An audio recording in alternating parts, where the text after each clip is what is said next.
FGA's already there to respond, forcing Sword Art to lose his life, and then WE, they force Flash Wolves back. They're the ones that have to retreat, and it gives Team WE all this pressure in the enemy jungle and all across the map. And Team WE, remember, Jack just said they got 80% of that first turret. They didn't even kill the thing, but they're up over 1,000 gold just because the team has those farm advantages like you're now seeing in the solo lanes, and because they've just done a better job passively building that economy. Yeah, exactly. Ben's 600 gold up on Sword Art because the Relic Shield helps and also the gold runes that he's going to be running. So he's done that every single game they've played Janna, keeps pace.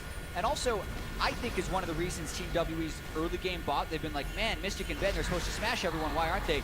Well, because they're playing these passive lanes that are waiting on power spikes, and currently, even with that death, they're still even in CS. Here we go, back to the chicken. Rate that's going to be the first one on the board, which means that neither team likely going to make that a high. Yes, to the 90 of Mystic. We were keeping track of these guys' farm when we talked about them earlier. Both of them normally farm very well compared to their opponents. They're both doing well enough right now. To 2v4 this with a full health Vladimir in the game. Yes, the turret's 17.5 minutes into this game, and I think it is interesting to note that neither team has taken the first Drake. It is a Cloud Drake, it is of lesser value than normal, but you can see right there, Team WE gold differences group stage versus Misfits and versus TSM, their two matches so far. And this is the make or break moment in their game so far, and that's what we're seeing a lot of in this tournament. When both guys get their Ardent Sensors, when both tank lines start to come online, whoever gets that one little bit of a lead cuts through the enemy front. Actually stealing it away, well done. MFD steps up to secure the Rift Herald, dropping itself, taunts over the wall and gets himself to safety. Maple now trying to get away further. Emo Plague thrown down on multiple people, throws out the Tides of Blood as well. Stun comes out from Taric. Flash Wolves disengage. And we talked about the lack of engage from Team WE. Out for his team, 1,600 gold of that lead is on the Janna compared to the Taric just because of that investment towards him. Yeah. Ardent Sensor up and running. Very, very useful for that Twitch. Ones that are, more often than not, the ones coming out ahead. Remember, if you're a fan of Flash Wolves, their 2016 Worlds run finally there. They can work together as five and make these plays hold. Betty tries to put that last Back a KDA, so good job for Betty. But let's see as we track through this game, because Maple is the other big star that you do have to keep your eyes on. Note, they are moving him off into a side lane much more regularly now, and he doesn't seem to find any trouble getting involved in these fights. And Jat, you mentioned a little bit earlier about how now that the Ardent Sensors are coming online and everything's sort of falling into place, these pieces are landing where they should. One big fight, one big momentum swing can determine the tempo for the rest of the game. And now that you're seeing those second items come online, you've got a Righteous Glory on your Galio, you've got a Zhonya's Hourglass on your... So it's going to be these really razor's edge fights on whether or not Mystic stays alive. And Sword Art's going to be pivotal as well, because his ultimate mitigates so much damage. A lot of intricate things are going to come out as we progress into these fights. Unsurprising fashion, Mystic's Twitch, like you guys are talking about, if you can find those spray and prays, get those guys in range, that's where the damage is going to be coming from. Expected stars doing what we expected them to do, but so far we've got quite a close contest between these two teams. Still, 3,500 gold apart. I've kind of been checking up on this gold lead as we've gone, and it's not shifted that much. Yeah. It's been a slightly WE favored game this entire time around, and it's stagnated there. And the 80 carries are pretty close in gold as well. Nearly 11,000 on Mystic and 10,500 on Betty. So those are the guys that this game is heavily about. All right, as we go further and further too, more and more of the game will be about Baron, about who can control it, who can maybe sneak it away. We don't know for sure. Flash Wolves, we saw them get a cheeky Rift Herald steal earlier as Mystic goes stealthy, finds... Also notice the Righteous Glory on top of GA. We talked about lack of engage. Well, having that extra bit of movement speed is definitely going to assist them. But if GA is off on a side lane, always trying to deal with Maple, how reliable is that Righteous Glory going to be in being able to start those fights? You also got to look at the teamfight effectiveness of this Shen. He's stacked Adaptive Helm with Mercury Treads to deal with the rumble. Taking any damage, but the cast finds Karsa. The equalizer brought down into the back line, zoning Betty away. Maple still looking, but not finding, as WE will force their way into the base. Seeing if they can find any more Flash Wolf lives. The answer is yes. 3 are down, and it's a double kill for the top laner. That's gonna do it, Flowers. Mystic would not die as Flash Wolves tried to dive him. Not a coordinated play by Flash Wolves in that dive, but WE in full control, go for the Nexus. MMD's gone, Betty's gone. Flash Wolves' chances of a win in week. They were still holding on the game immediately, and that is the statement we're talking about. To me, one of the big things is giving Galio away over to one of the LPL teams because they're just so good at utilizing his ultimate at just the right times. The way they use him in team fights just seems to be so impactful. And Chie, he was just having a fantastic game overall. Yeah, and also just walking forward when they're around objectives to buy space. I don't think it was a problem of decisiveness. I thought Team W was insanely decisive. Analysts. Thank you very much, Captain Flowers. RNG perhaps not the only hope for the LPL as WE dismantles Flash Wolves there at... I thought it was great. And in a sense, we saw that in our very first replay, 9 minutes in. Flash Wolves attempt a turret dive bot lane. Yes, they'll trade 1-for-1 at the end of the day, but the advantages given over to WE are massive. One of my issues with this is how telegraphed it was. Jarvan had already gone in on the Janna, walked back, got warded out, then they try to go. This gave Galio so much time to come down. It allows them to set up for this dive, to counteract it. You know, they have time to bring their jungler over. Why it went so bad. And really just engage. And we saw, of course, a couple one-team fights from the Flash Wolves. Not long after that replay there, we port to the top lane. WE perhaps overreaching a little bit, and Flash Wolves will snag some kills back. The word that you're looking for is just straight disrespect and greed. I can 100% believe that this is exactly what WE They do. should have just let Ben die here because look at the minimap. Rumble actually started this walking from bot side to top to try to assist. Format has made it out of groups when they start 0-3. We talked a little bit about miscoordination at this time. 等我倒，等我倒，等我倒可以，等我倒可以倒。来，我们开打，我进来。 Darlene Bjergsen, 80 carry double lift, support Biofrost, and Coach Park. Yeah, and I feel like what we just heard from Doublelift was almost like casual trash talk, Yeah. where I didn't even know he tried out for TSM, and he's like, yeah, he tried out, but, you know, our sport was better. Our guy beat him. No big deal.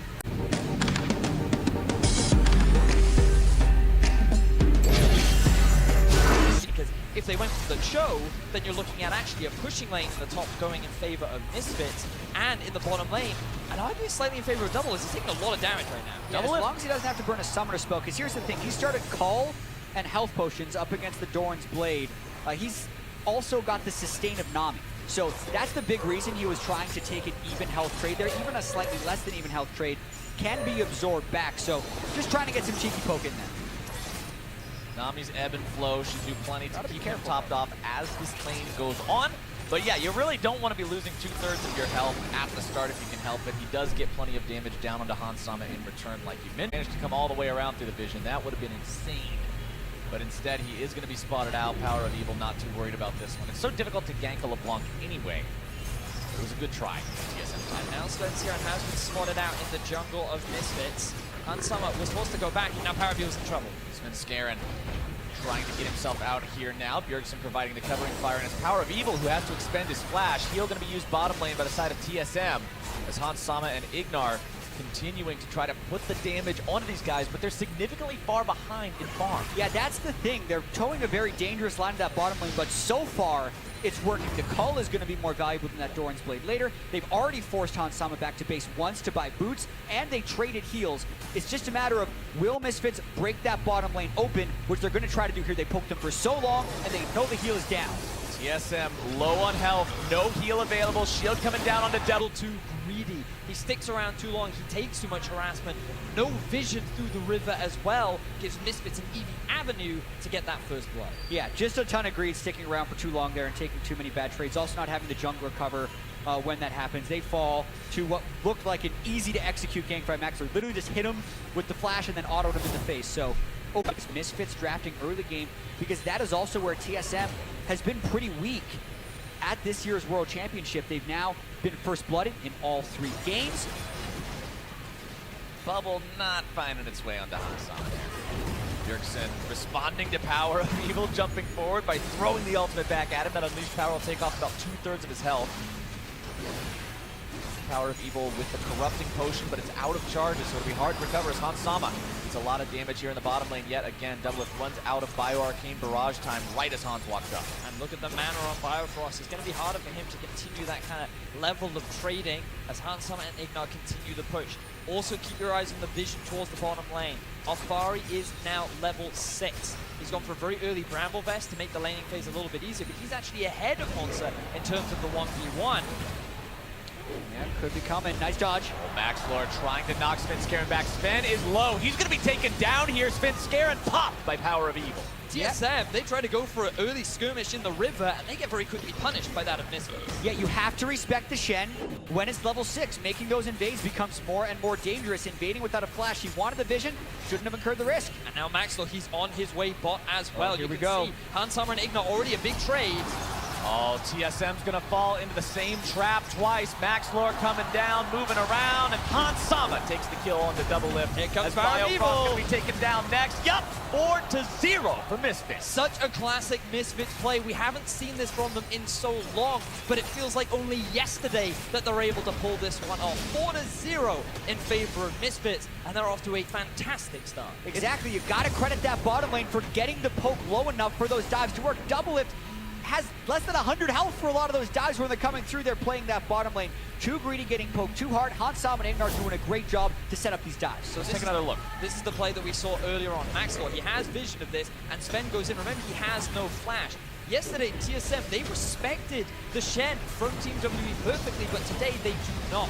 Sven has no flash. Power of Evil is very quickly able to roam around, and I feel like, this is the play down in the bottom lane. Exactly. Yes, they're trading poke, but Ignar also is level 6, so he can just ult to heal Hans Sama up. It's a beautiful bait. Barrier plus ultimate. Don't even use the summer spell here. And then Maxor doesn't even touch double lift, doesn't want to take another kill.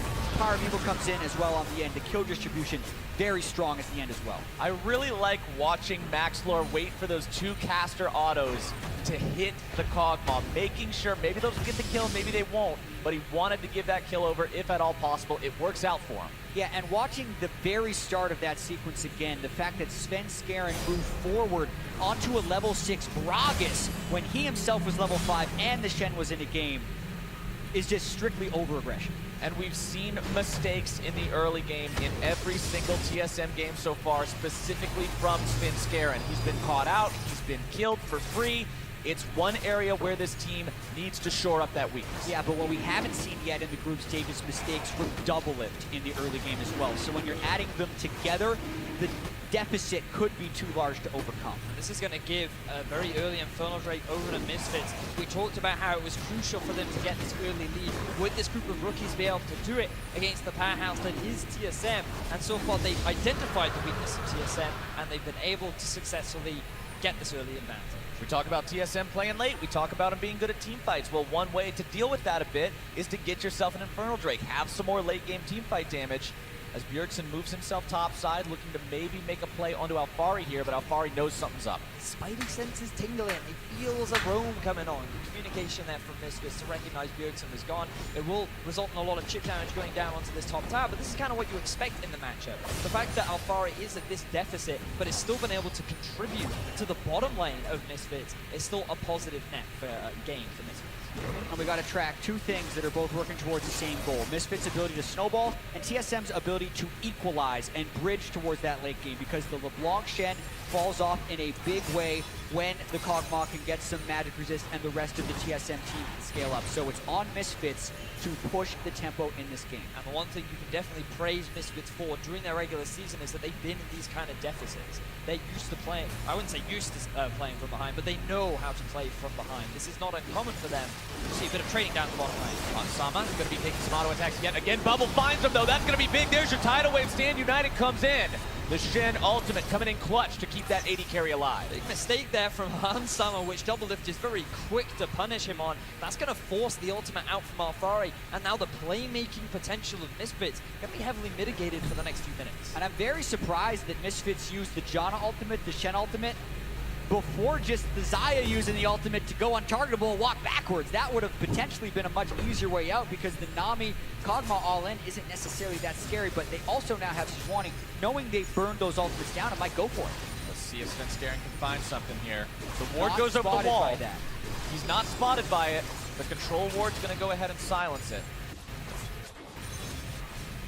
Monster, meanwhile, top side, putting plenty of damage into that turret. Gets turret first blood for the side of TSM, which takes the gold back to very close to even.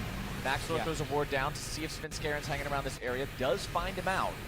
Look at that solo lane CS, 121 to 94, 118 to 89.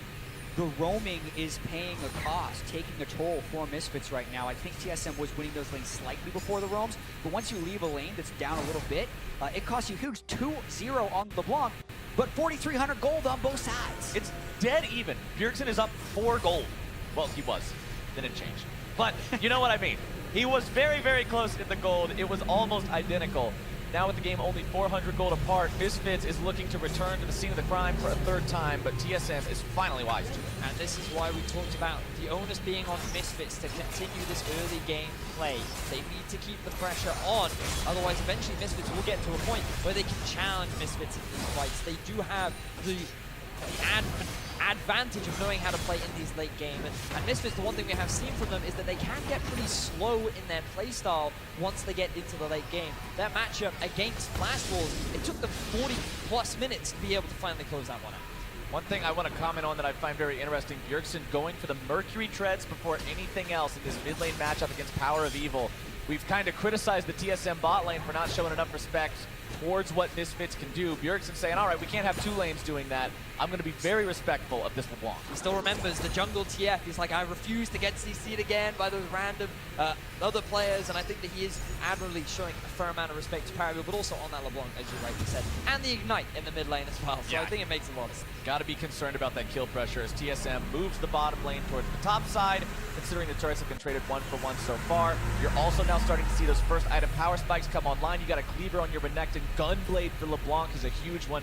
Morello Namakan on Syndra, as well as the Rage Blade for Doublelift, despite the first couple of deaths slowing him down. And that is a very big spike for Doublelift as well. Even though he has been put in an early deficit, that Kog'Maw is still going to hurt. One big misplay from Hansa could cost him dearly, as we see both teams making their way towards the TSM bot lane again. Who's going to strike first?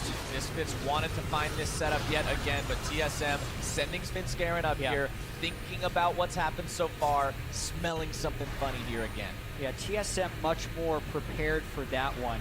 At this point, the gold difference is pretty much just Svenskeren versus Maxwell. And looking at that top side, this is Hanser once again having that huge performance. Look at that CSD at 15. He was a big split push threat, but now Bjergsen getting another Cinder ult out. It's got to get away now. Bjergsen forced to flash over the wall to get away from that when the Shen ultimate comes in again for Misfits. They're making good use out of this. Going towards Rift Herald as well, knowing they have Bjergsen's flash and ultimate down. Seems like a pretty safe play that could maybe break open the base a little bit. Well, Misfits working on that Rift Herald. TSM doesn't really seem too keen on stopping them, so this should go away pretty much free. One more hit onto Shelly's eyeball. And there we go. And you can see on the bottom of your screen there, Misfits in their win versus Flash Wolves. Even though they were ahead the entirety of the game, they never gave up a kill. They didn't control these lesser objectives in Dragons and Rift Heralds. But this game, they've got the 1 Dragon so far, they've got the 1 Rift Herald so far. They're making up for that. This is a very common trend that you see from many European teams in terms of their low priority on objectives like the Dragon. That changes a little bit when an Inferno is on the board, but aside from that, they're more focused on trying to get these towers. But Misfits, even though they had the lead, they did not prioritize it. This time around, they are the ones with the early game pressure. They're the ones that have the lane advantages, and so they utilize on that to get these early objectives over. And I do wonder if you're going to see a priority around this Inferno Drake. You see Bjergsen hoping to go and posture a little bit. Power of Evil snuck into this fight. This is a very good sneak. Bjergsen doesn't have his flash. Remember, he had to use it last time, and now he's going to be jumped on the damage. Going to go with Biofrost, keeps him alive. Somehow, Bjergsen walks away. Fantastic play from Bjergsen. This is why he's known as a legend, getting an amazing outplay, getting 2 kills onto the 2 members of Misfits, and now their eyes are on the Dragon. That is such a huge breaking point in this game as Misfits is trying to snowball through, trying to get the double Inferno, the drakes you dream of when you're playing an early game composition. They go for the kill, which is the right play to make. You want to kill Bjergsen to stop that Inferno Drake, but it backfires. Beautiful play from TSM, and I'm just so impressed with how quickly they responded as well. The key thing here to note is the change from Power of Evil. He uses this double dash, cannot land the chains as of yet. The minions are in play. Maxwell comes a little too late, and that gives Bjergsen all the time in the world to get an outplay going. The bubble from Biofrost, the TP from Hornsep, the rest of TSM collapse, and they keep their mid laner alive. One chain, the difference is that kill turning around. Misfits had played over an hour's worth of game time without dying until that play turned around. And now, TSM has it. TSM getting the gold lead from that one, albeit ever so slightly. That Infernal Drake tie-up is huge. And look at the top left part of your screen, ladies and gentlemen. Infernal number 3 will be the next neutral objective to spawn in that bottom part of the map. Just a few minutes from now, these teams are going to have plenty to fight over. Misfits, you got to be dealing after that when it's such a heartbreaker getting Yerkes that close only to not find a kill. Misfits, they really wanted to try and snowball it with something. Not really trying to research how to waste the correct play, but the execution just fell apart from Misfits. Now the pressure's on because they're going to have to try and find more of these picks, but once it is very strong, TSM still have a lot of control over the map. But their vision has been pushed back slightly. Yeah, they still have the Rift Herald on 8 Mile as well, so they can use that to break the shirt. Oftentimes, you see the use of Rift Herald being hit because that's such an important lane to crack, but it's very tempting to use that top lane knowing that one tries Rift Herald short.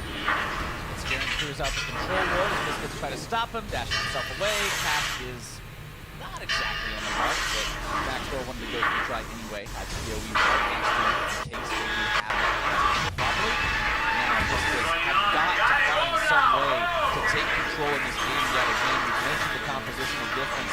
They've also got the stylistic difference where this team doesn't normally succeed in late game situation up against TSM who does. I think a lot of it has to be on Han Sama's shoulders. Gets the turret gold there, got the turret gold bottom lane, has the 1 kill. He's 1,200 gold ahead of double, but he's got a Janna backing him up, so a really big emphasis on him being in the right position, because if he gets caught by a Cinder ultimate, the extended damage in the fights is gone. I think it all comes down to that Syndra ultimate from Felix. I feel like he's already been such a staple part of the team. In game 1, he set himself up with a kind of massive impact in that game versus France Wolf, but moving into the rest of the group stages, especially yesterday when they went up against the League coming to have so much more, getting that solo goal back to shield, now getting this very simple. Alright, they unleash Shelly mid lane onto the TSM tier 1. Yerksen had to use his ultimate earlier, kind of just as a get-off-new mechanism, but they were trying to find yet another kill onto him. They don't have that damage potential should a fight break out. TSM not wanting to fight without that one. Then Scaring just wants to clear out this blue buff, get ready for Yerk. Breaking the mid lane turret is so insanely important for 1-3-1 compositions. It opens up the entire map because it gives you more avenues with which you can evade the jungle to get wards and ultimately find picks. So it is so important that Misfits focusing up on this mid lane to get it. Power Elite is starting up the split push game now. Going to be sitting up there on the top side. But as we mentioned this Ignite at the start of the game, and I want to go back to it because if he is split pushing and he is in that side lane, he won't have the teleport to make it into fights. It means Misfits will have to play the split push game very correctly, very cleanly. Well, they have done, as you already identified, Fast, it's already got the push up in the top lane, and now they're trying to get a bit of vision down into TSM's jungle and use the power of the block to find these picks. Like this ward here from Nielsen, does take a fair amount of damage from that. Now hitting that level 13 mark, we'll have 2 points in the ultimate, we'll have 2 skills maxing as well. When you combine that with the Gunblade, that's a lot of bullets. Flash away from Hansama, recognized he was in some serious trouble there as Hanser and Span charge after. Jack, you mentioned that we're going to be looking at Hansen, who's one of the big carries, but he's now made 2 big mistakes that he really shouldn't be making at this kind of level, because in the bottom lane we saw him go for a free bad trade against double of course and 18 out of all fire. And right there, why is he taking that path behind, through the jungle? Like, it's very easy for TSM to very quickly run it. Exactly, and that lowers the amount of pressure they can apply in the mid lane, which is so important for them to open up. So he has to play a cleaner game. He's gotten an advantage with the help of his team and also some great harass on a double early, but he's got to play forward to the rest of the team. You can see double it now. He's got his wits about him. He's building defensive as possible. Ninja Tavi on his way to wits end. But will we see another random ridge? Will we see another random ridge? Can you imagine a wits end random ridge Rayblade Cog? It would still do a lot of damage. Yeah. Need the gold to get those items, that's the big thing. Metallift not exactly feeling the gold right now. I want to check in on that farm you mentioned earlier, Jack, because the solo lanes for TSM is still about 25, 30, almost even 40 ahead for Yerksen right now, but it's Doublelift who's falling behind nearly 40 himself.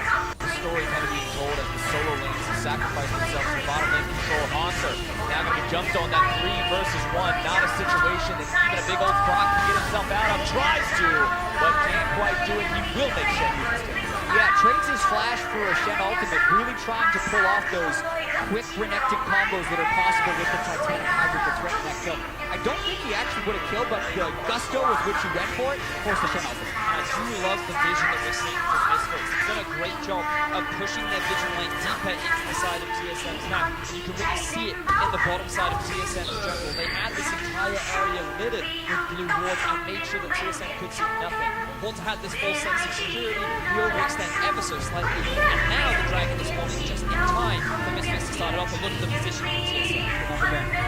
TSM willing to call a bluff on this one and say, all right, you want to get two Earl Drakes?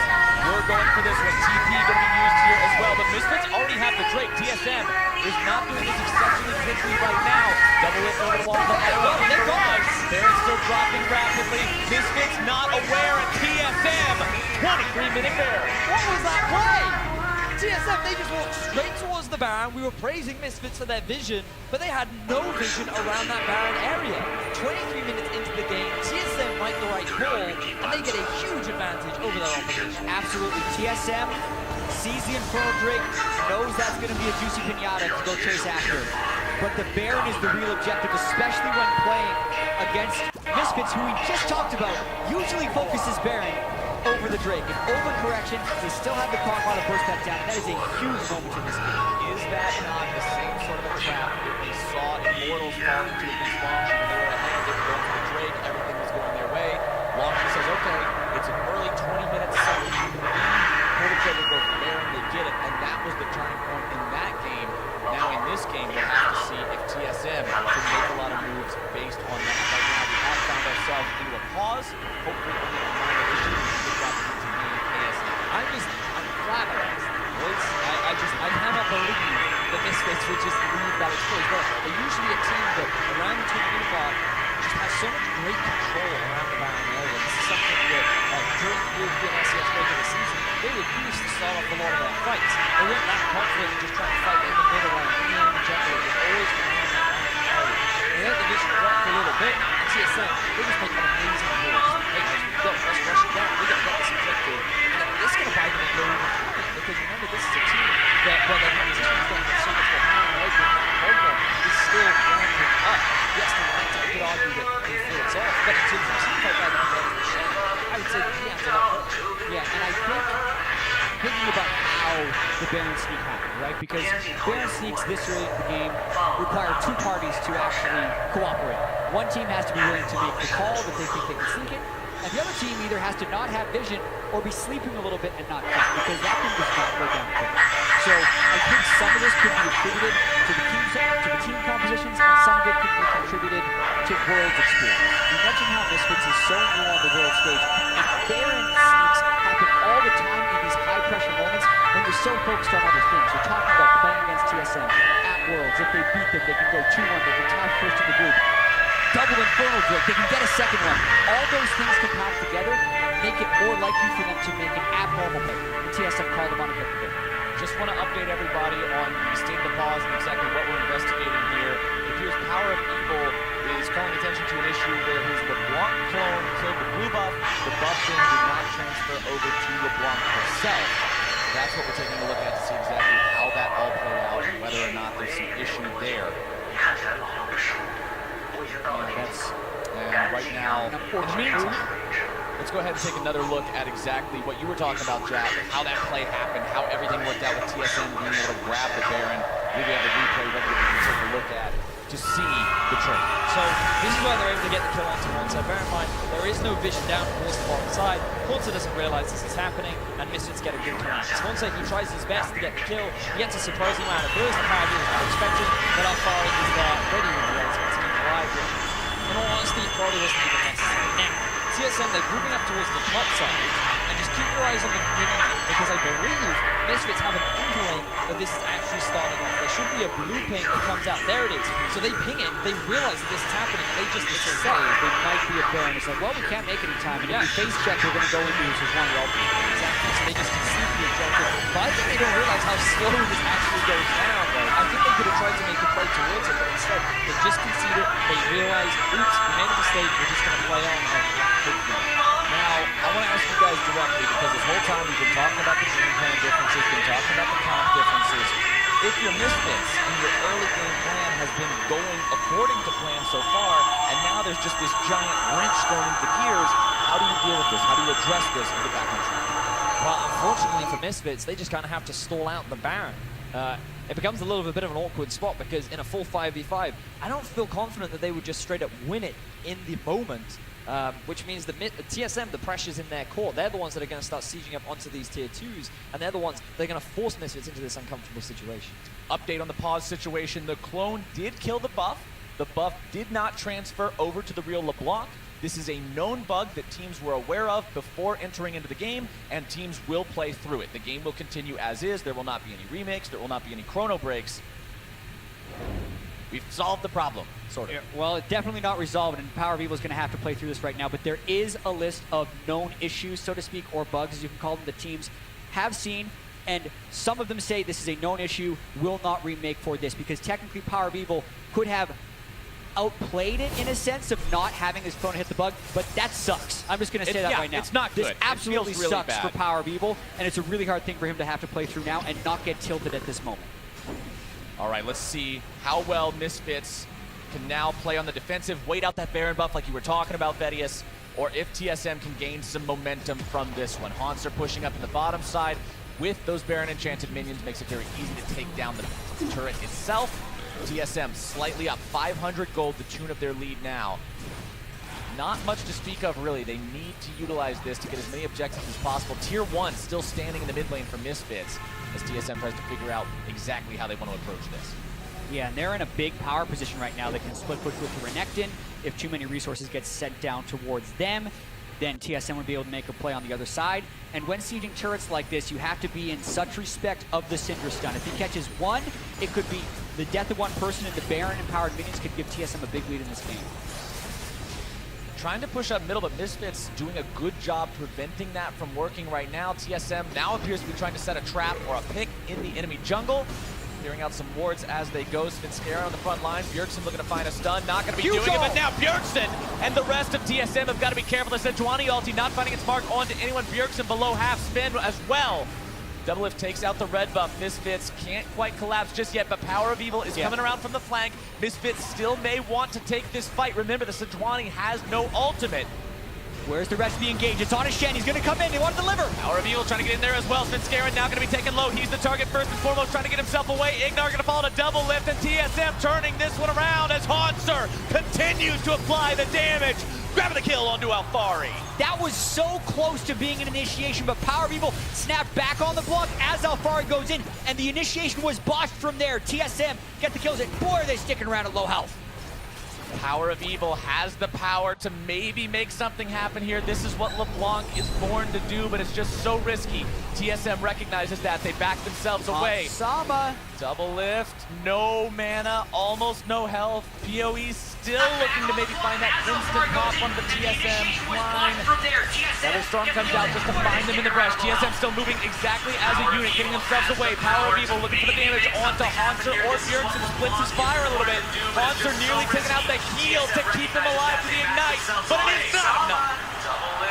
Wow, such teamwork attempt there by TSM to all kind of save each other as Misfits go in there, but there were so many missed opportunities for Misfits during the fight as TSM did everything in their power to navigate out of that flank that Misfits managed to find. Such a close fight between the two teams, but it was Misfits that come out and cut. Unfortunately for them, they could not translate it into any tower advantages, and it ends up just being even trade in here for a slight favor to TSM, I believe, but the goal's still very even, still very close game, and now the Baron has won off. Misfits have successfully defended, and now we get to a state of the game once more. That'll start with a red buff, Captain Baz. It's honestly incredible to me that TSM got Baron, and Misfits still has a tier 1 turret standing.